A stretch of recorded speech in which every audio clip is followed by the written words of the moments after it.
Bienvenidos al Catartismos de hoy.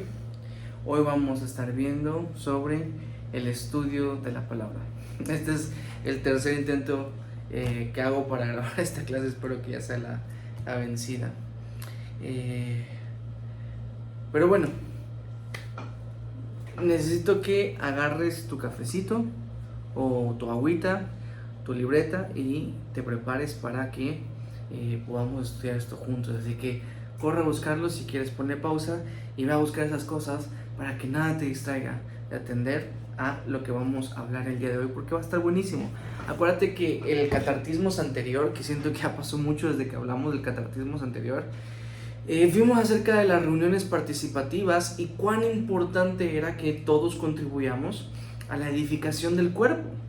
Y también establecimos que lo más importante para contribuir en el cuerpo es la palabra de Dios.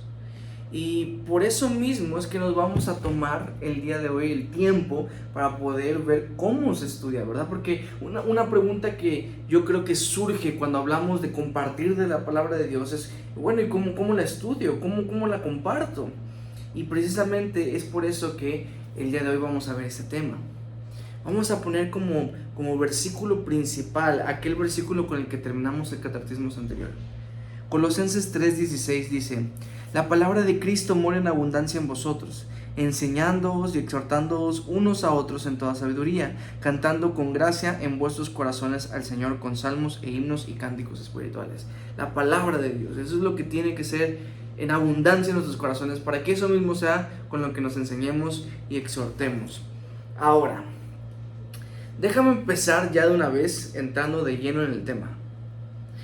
Si pensaras en que Dios, el Dios todopoderoso, el Dios que es omnisciente, o sea que todo lo sabe, el Dios que es perfecto, el Dios sobrenatural, si pensaras que Dios escribiera un libro, ¿cómo crees tú que sería ese libro? Puedo pensar en que más allá de lo asombroso y alucinante que sería un libro escrito por Dios, probablemente también tendría que ser perfecto. Y déjame decirte que lo es, ¿ok? Este librito que atesoramos tanto tú y yo es perfecto, es alucinante, es asombroso. Y a lo largo de la historia de la humanidad han intentado burlarse, han intentado como que menospreciar lo que este libro enseña. Y justamente eso es lo que vamos a ver el día de hoy, como que vamos a pasar por un filtro de diferentes áreas, la palabra de Dios, para entonces llegar a conclusiones concretas, como por ejemplo que la Biblia es la palabra de Dios. Y déjame decirte que si la Biblia es la palabra de Dios, es un libro tan asombroso, es un libro perfecto y es un libro en donde Dios quiere hablarte, mi pregunta es, ¿qué estamos esperando para ir a estudiarlo? ¿Qué estamos esperando para abrirlo y sumergirnos a todas las enseñanzas que este libro tiene para nosotros? Entonces vamos a establecer primero que nada lo importante que es la palabra de Dios, para posteriormente enseñarte un método. Este método sí no es 100% efectivo porque fue hecho por mí, pero de cómo podríamos tú y yo estudiar la escritura, ¿ok? Así que vamos allá. Primero que nada vamos a empezar con la arqueología. Voy a empezar a tomar cafecito, a tu salud. Ojalá me estés acompañando con uno tú también. Qué rico. Arqueológicamente, muchas personas, he escuchado muchas personas ateas, he visto muchos videos donde se burlan de la escritura, diciendo que no tiene un peso arqueológico la palabra de Dios. Y como pues la Biblia hay historia, que te digan que no tiene validez arqueológica, básicamente te están diciendo que este libro no es verdad. Pero si hay datos que podemos corroborar de la palabra de Dios en la arqueología, entonces creo que sus argumentos vienen cayéndose solos. Entonces, una de esas burlas que han hecho entre los grupos intelectuales es que dicen que, por ejemplo, Poncio Pilato o personajes como Poncio Pilato no existieron. Acuérdense de Poncio Pilato, que fue el que se lavó las manos en el juicio contra Jesús. Y si personajes así no existieron porque no hay registros históricos de Poncio Pilato, entonces la Biblia es falsa. Si podemos encontrar registros históricos de personajes como esto, pues cambiaría un poco la situación. Fíjense que en excavaciones realizadas en el yacimiento de Cesarea Marítima en 1969 fue hallada una inscripción que decía Poncio Pilato, prefecto de Judá, que databa del siglo I, justamente como lo dice la escritura. Y así, te voy a dar más datos obviamente, pero así hay muchas veces que han dicho que la Biblia es mentira y que los que han venido a ser falsos han sido esas personas que lo han dicho. Por ejemplo, en 1830, un arqueólogo de apellido Taylor encontró un prisma de la cultura siria, y hoy en día se le conoce el prisma de Taylor, donde, para ponerte contexto, segundo libro de Crónicas 32:1, se nos dice que Sennacherib, el rey de los asirios, invadió Judá. Y en este prisma de Taylor, algo curioso pasó, porque en este prisma se encontraba el plan del Sennacherib para invadir Judá. O sea, estamos viendo cómo la Biblia dijo que pasó algo y hay cosas que corroboran lo que pasó. También entre los detractores dijeron que David no existió porque no habían registros de David fuera de la Biblia. ¿Y qué pasó? Se encontró algo que se le llama la estela de Tel Dan, al norte de Israel, donde se encontraba registrado David y su genealogía, y su dinastía. En un momento hubo una sociedad llamada la Alta Crítica que tenía gran peso entre los eruditos. Y hoy en día ya no es tanto porque se han venido a desmentir muchas cosas que dijeron, pero en aquel momento era bastante serio cuando la Alta Crítica decía algo. Y en una de sus acusaciones o investigaciones dijeron que Moisés no pudo haber escrito el Pentateuco como decimos los creyentes, ¿verdad? El Pentateuco es Génesis, Éxodo, Números, Levítico y Deuteronomio. Lo dije todo revuelto. Pero son los primeros 5 libros de la Biblia que creemos que los escribió Moisés. Y la Alta Crítica acusaba a Moisés de no ser el autor porque decía que en aquel tiempo no existía escritura, un lenguaje escrito. Entonces, ¿cómo si no existía escritura alguien escribió algo? Cuando se encontró el código negro del libro de Hammurabi 400 años, que databa de 400 años antes de la época de Moisés. O sea que se había un código negro, o sea, ya estaba escrito algo, se había un escrito formal que de hecho era de la cultura egipcia, donde fue criado Moisés, en Egipto. Era pues normal pensar que también Moisés escribía. Esto fue 400 años antes, ¿me entienden? También en una ocasión escuché una entrevista, escuché a alguien hablar sobre esta entrevista, de que Rockefeller, aquel multimillonario que hizo su riqueza del petróleo, de las excavaciones en petróleo en el Medio Oriente, dijo que él estaba leyendo la Biblia y como que se puso a investigar dónde sucedió las cosas del diluvio, y que dijo, si hubo tanta muerte de seres vivos, debe haber petróleo hoy en día, y que fue hacia donde él pensó que iba a ser y encontró petróleo. Y este hombre hizo una fortuna gigantesca a raíz de lo que estudió y corroboró de las escrituras. Otra más de las acusaciones. Te estoy dando datos para que tú veas la veracidad de la escritura, y no necesita quien la defienda porque solito viene a defenderse. Curiosamente, se dijo que Nazaret no existía como ciudad en el siglo I, por lo que Jesús no pudo haber sido de Nazaret, ¿no? Porque hoy lo conocemos como Jesús de Nazaret. ¿Qué pasó? En el 2004, ahí corroboramos la fecha, fue hallada una casa de el siglo I, y hoy en día creo que se le conoce como la casa de Jesús, porque pues es de Nazaret, es del siglo I, pero es muy poco probable que haya sido la de Jesús. Solo que pues ahí está el hallazgo, ¿no? Un último dato, ¿ok? Una de las formas en las que se burlaban de la escritura es que decía que civilizaciones que narraban en la misma escritura, como por ejemplo los hititas, no existieron, entonces la Biblia es falsa. En 1906, un arqueólogo llamado Glueck, o no sé cómo se pronuncie, encontró más de 10.000 tablillas de arcilla con la historia de la nación hitita, que es la que narra la escritura. Y esto es lo curioso, no encontró una o dos, ¿me entienden? Encontró 10.000 tablillas con el contenido de 1200 años de historia de una nación hitita. 1200 años de historia es impresionante. Vez tras vez que la palabra de Dios es atacada, se viene desmintiendo, y probablemente ataques que todavía sigan el día de hoy se van a seguir desmintiendo porque la palabra de Dios es verdadera. Ahora, esto no comprueba que la Biblia sea la palabra de Dios. Sin embargo, sí nos pone en un panorama de que lo que dice, por lo menos históricamente, es correcto. ¿Me entienden?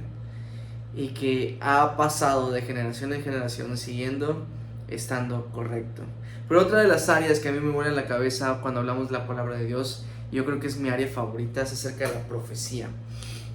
Hay más de 3200 profecías que se han cumplido, y algunos con unos detalles tan minuciosos que son impresionantes. Hubo advertencia contra la destrucción de Jerusalén por medio de Babilonia, que pasó, ¿no? Y hubo también profecía de su reconstrucción, de su reconquista por Ciro, y cosas impresionantes como esta. Las profecías de Cristo, había de cómo nacería, dónde nacería, cómo moriría, etc. Hubo muchas profecías que Cristo cumplió en su vida aquí en la tierra. Pero una de las profecías que yo creo que es la más alucinante para mí es la del sueño de Nabucodonosor.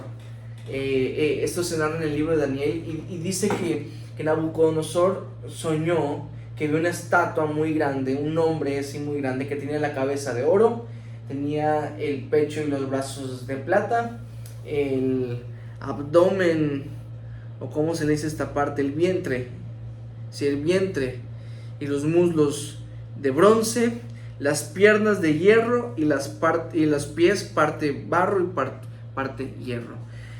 Y dice que juntó a sus sabios y nadie le pudo decir qué significaba el sueño.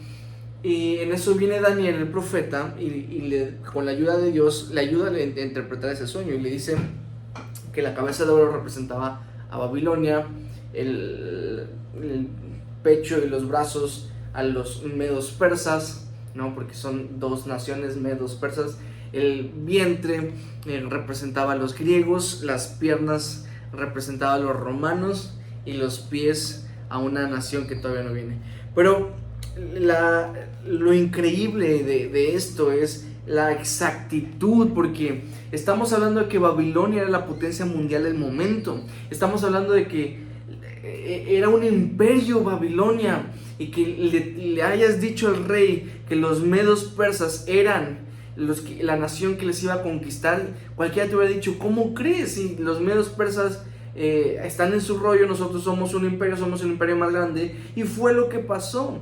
Por eso no es lo más alucinante, sino que después dice que la nación que iba a gobernar después de los medos persas eran los griegos. Están en las profecías de Daniel, y es tan exacto lo que dice que, según la historia, cuando Alejandro vino a conquistar también Judá, o sea Jerusalén, dice que los judíos no salieron a combatirlos, sino que simplemente le dijeron: ya había una profecía que decía que tú ibas a conquistar, así que nos entregamos, nos rendimos, y así conquistó Jerusalén. Pero está en la historia. Pues es asombroso ver lo preciso que ha sido la profecía bíblica. Y después los romanos, aunque ahí no menciona exactamente la nación de los romanos, pero hoy en día sabemos que los romanos fue ese cuarto imperio después de Daniel que conquistó el mundo entero. Impresionante. Hay también otro aspecto. El número 3 vamos a decir, ya vimos arqueológicamente, proféticamente, y ahora vamos a ver unitariamente, porque muchas de las personas les gusta decir que la Biblia fue escrita por hombres, y que eso no es que eso le quita el peso divino y lo sobrenatural. Pero si fuese escrito por hombres, fueron los hombres más inteligentes que pudo haber existido. Porque, chéquense nomás, en los 66 libros que hay, que la escritura fue escrito por al menos 40 hombres de diferentes edades, de diferentes profesiones, en diferentes tiempos también. Muchos de ellos ni siquiera se conocieron entre sí. Pero en estos 66 libros, este tomo de 66 libros, tiene 63.779 referencias cruzadas. O sea, de que este habla de este y que este habla de este y así, 63.000 veces, casi 64.000 veces. Si un hombre escribió esto, tiene que haber sido el hombre más inteligente que ha existido en todos lados, pues, porque 63.000 veces se va entrelazando la escritura, haciendo de esto algo, una armonía complejísima. ¿Me entienden? O sea, es tan asombroso, pues, lo que es la palabra de Dios, y me lleva a mí a la conclusión de que son 66 libros que escribieron bajo la guía e inspiración del Espíritu Santo, porque no le encuentro otra explicación.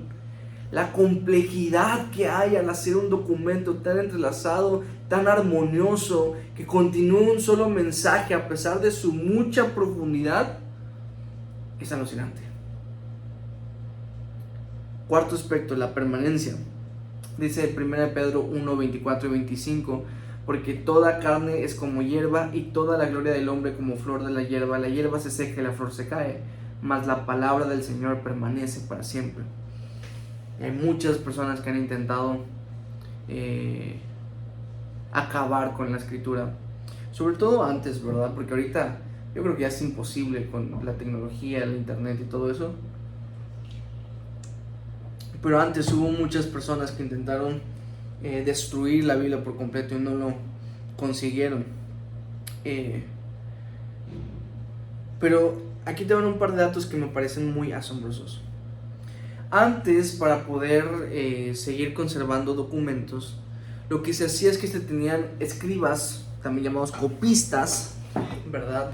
Que se dedicaban específicamente a copiar palabra por palabra, coma por coma, ¿me entienden? Todo lo que dice la escritura lo pasaban a otro documento para que así se pudiera preservar. Acuérdense que antes escribían pergaminos, todo eso, y se deterioraba. Es así como funcionan las cosas.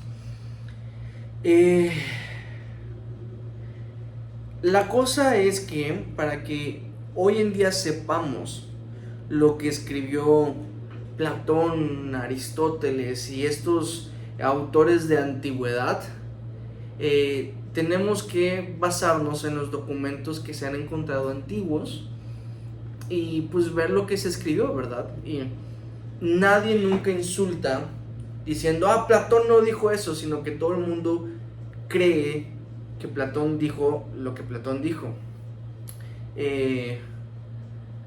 Por ejemplo, creo que Platón fue el que dijo, o fue Sócrates el que dijo, lo único que sé es que no sé nada, ¿no? Nadie insulta lo que dice Aristóteles o lo que dice Homero que escribió la Ilíada y la Odisea. Nadie dice, no, eso no fue escrito por Homero.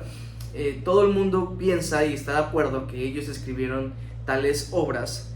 Y la cuestión con esto es que es impresionante los datos. Déjenme decirle, por ejemplo, de Platón vivió 400 años antes de Cristo, y la copia más temprana que tenemos de él es de 900 después de Cristo. O sea, más de 1200 años después que Platón escribió algo, 1200 años se tiene su copia más temprana de lo que dijo. Imagínense, es como que este video se encontrara en el 3224. O sea, es una fecha tan lejana que uno diría es dudoso, ¿no? Pero bueno, y curiosamente se han encontrado 10 copias,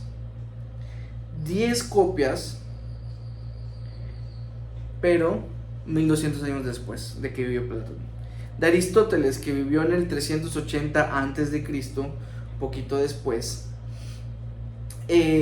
la copia más cercana a Aristóteles, y mira que Aristóteles tiene influencia en casi todas las ciencias, 1100 después de Cristo. Estamos hablando de 1400 años después de que vivió.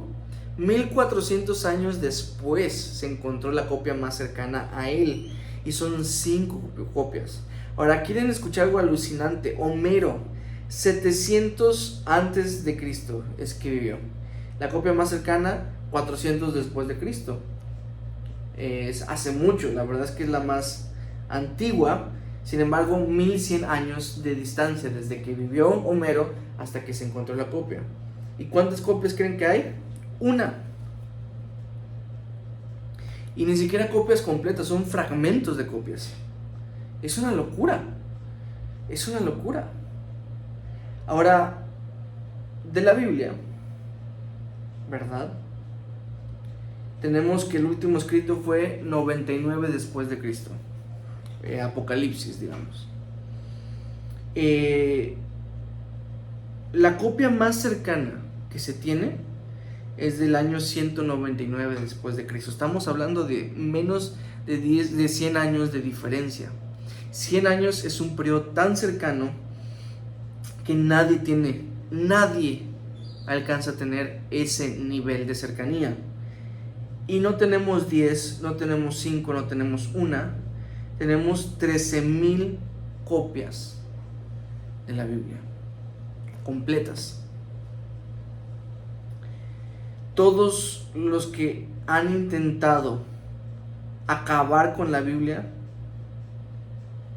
han perecido, pero la palabra de Dios permanece para siempre. 13,000 copias. ¿Estamos de acuerdo que podemos descansar en que lo que tenemos aquí es lo mismo que se escribió?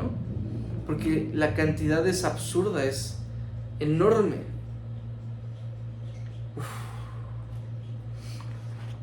Por último, para no hacer este video más largo, empíricamente, ahora sí al nivel de la experiencia, y yo te pregunto a ti, ¿qué ha causado en ti la Biblia?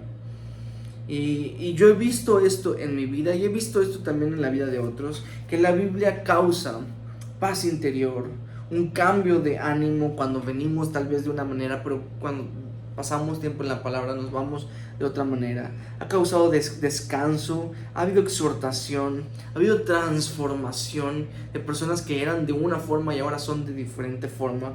Ha habido crecimiento, comunión con Dios, ayuda a otros. Es impresionante la cantidad de cosas que la Biblia produce en nosotros. Todo lo que hacemos y sabemos es gracias a la palabra de Dios. Este libro asombroso, este libro alucinante, este libro que es perfecto, ha causado impacto en miles de millones de personas, y también quiere causar un impacto en tu vida, porque Dios así lo quiere. Ahora, nosotros tenemos un credo, y en ese credo, cuando hablamos de la palabra de Dios, creemos que la Biblia es la palabra de Dios, Antiguo y Nuevo Testamento, inspirada verbalmente por el Espíritu Santo en todas sus partes, y es sin error y completa. Es la autoridad suprema para nuestra fe y vida. Y yo te pregunto a ti ahora, ¿qué estás esperando para estudiar la Biblia?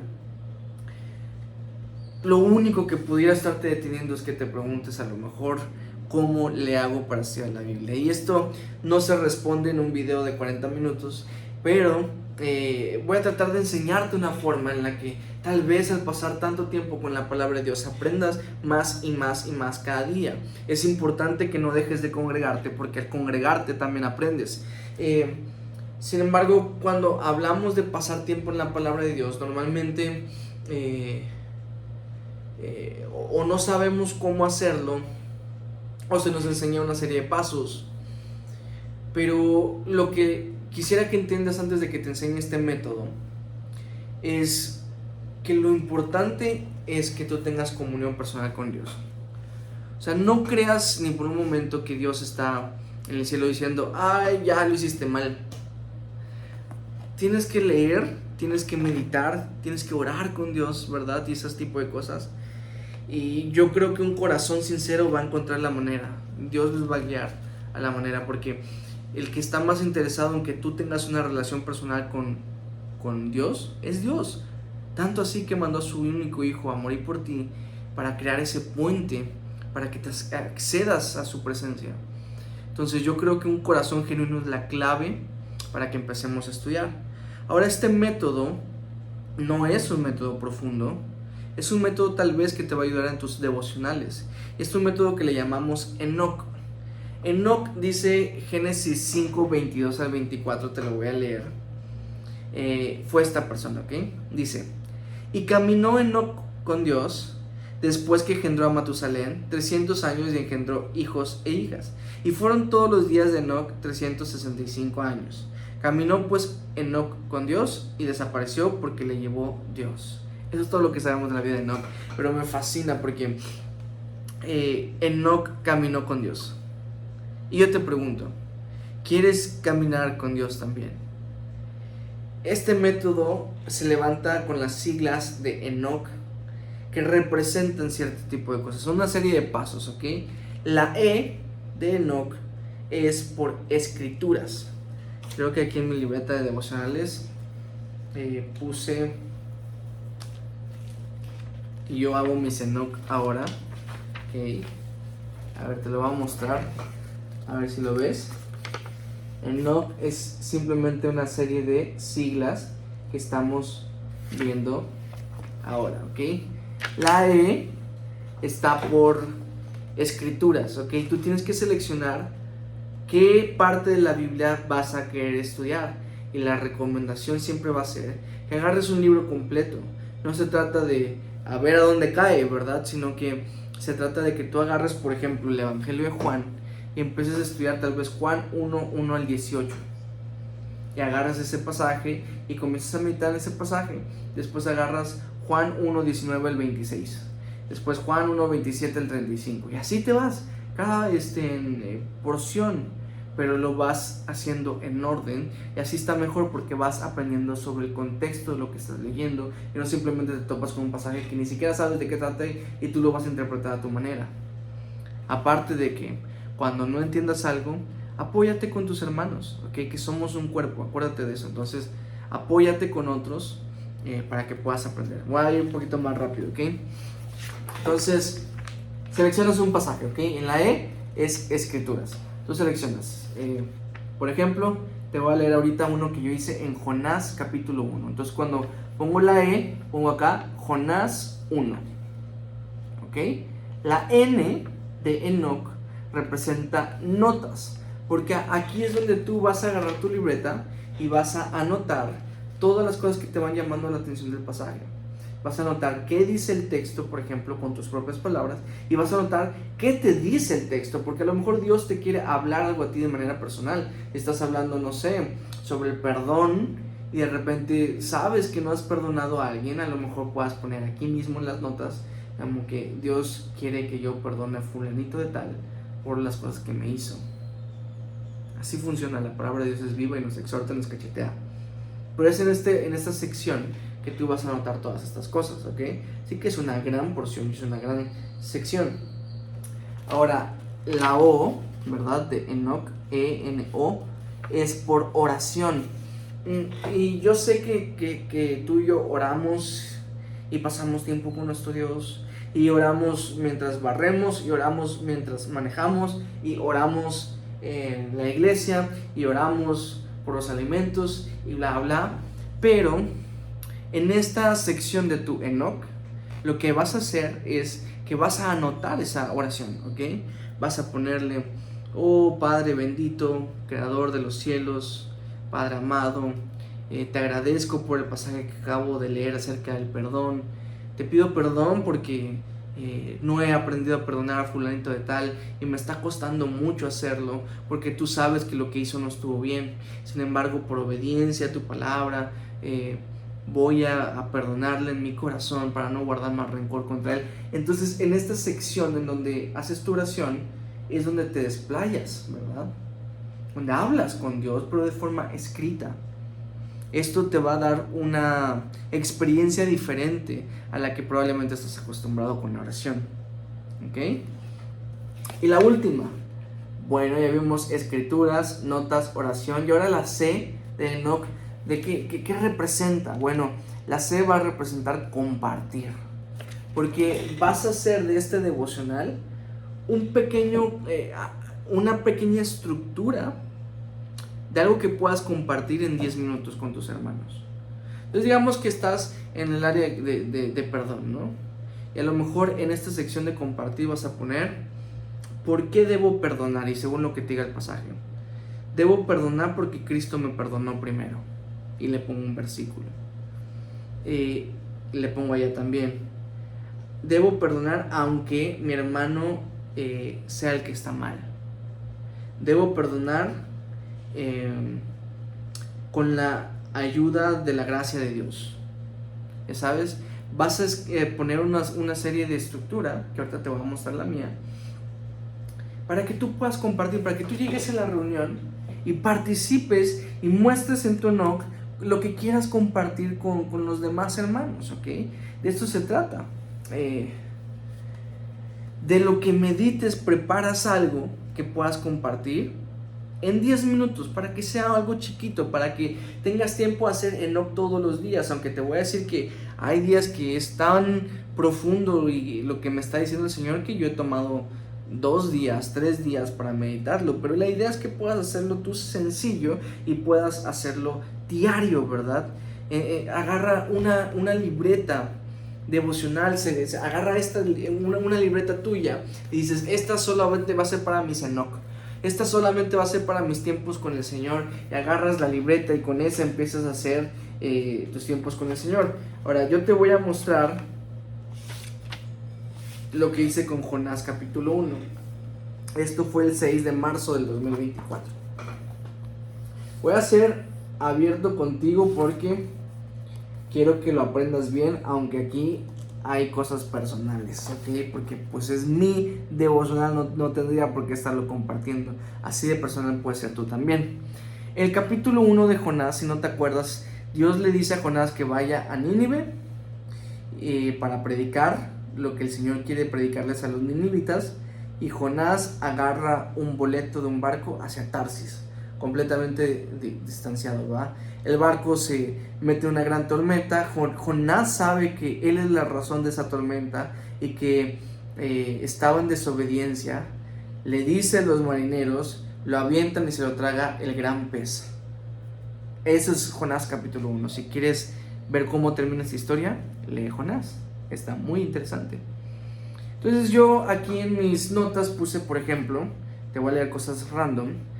El pecado te vuelve cínico, cauteriza la conciencia. El cinismo es una desvergüenza en el mentir o en la defensa y práctica de acciones o doctrinas vituperables. Jonás sabía que estaba mal y aún así lo hizo. Si no fuera por Dios, Jonás se habría perdido en Tarsis.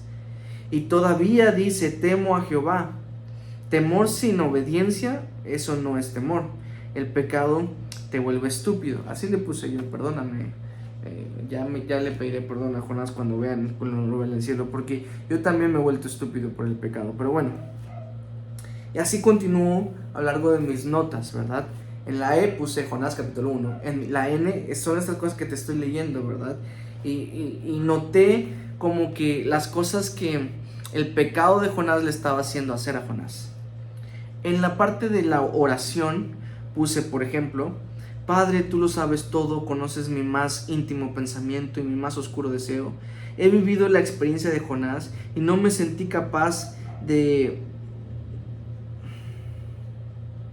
enfrentar, perdónenme, no entendía mi letra, de enfrentar la avalancha que se me vino encima. Te pido perdón, pues aún ahorita me siento desganado y desmotivado y hasta